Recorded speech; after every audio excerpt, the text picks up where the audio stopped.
ngithi uJesu Kristu inkosi. Amen. Siyambonga uNkulunkulu ngosuku asenzele lona siphe lona namhlanje. Ngiyamangalisa konke uNkulunkulu asenzela kona. Ngoba kukhulunywa izinto eziningi bengathi kuzoba nemvula kodwa uNkulunkulu siyamdumisa kakhulu lokhu lolu suku siphila ukuthi inqamuke imvula uze sikwazi ukuhlanganyela kwethu ngoba le ndawo esikuyona inoda kakuhambeki kahle kodwa ke uNkulunkulu siyambonga ukuthi uyasenzela indlela nalapho ingabonakali khona. Jesu Kristu inkosi.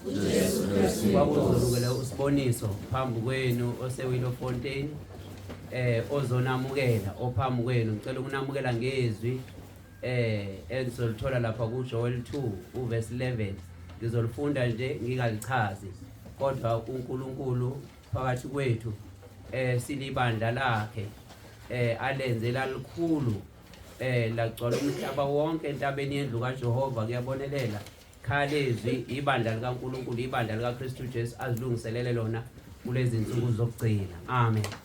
So lithi ke izwi likaNkulunkulu lapha ku Joel 2 uverse 11 uJehova uzwakalisa izwi lakhe phambi kwempi yakhe ngokuba ibandla lakhe likhulu kakhulu nowenza izwi lakhe unamandla. Yebo usuku lukaJehova lukhulu luyesabeka kakhulu. Ngubani ongaluthwala na?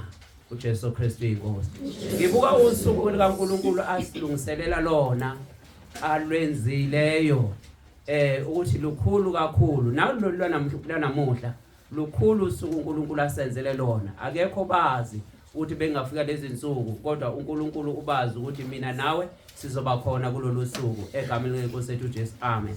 Siyanamukela ke namukelekile nonke ngokuvela ezindaweni zonke eniphuma kuzona ulwenza usuku lwaba nempumelelo ngokuba khona kwakho phakathi kwethu. Amen.